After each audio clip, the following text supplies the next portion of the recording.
Hey guys, and welcome back. So in today's video I'm going to be unboxing these polygel extension gel nail forms. These ones here are the molds that help sculpt and build your gel nails.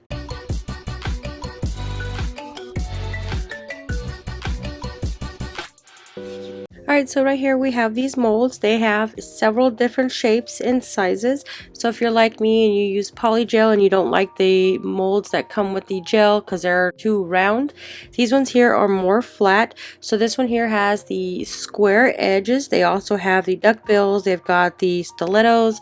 They got many different sizes and forms, shapes. So these ones here are super nice. They go on really nice. They don't make them look too curvy. They do make actually a little bit flatter, so just a warning about that. But these ones are super nice. They are all marked.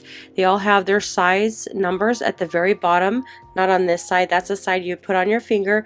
At the tip is where the number is. If you're looking for nice gel forms for your polygel, I would highly recommend checking these ones out.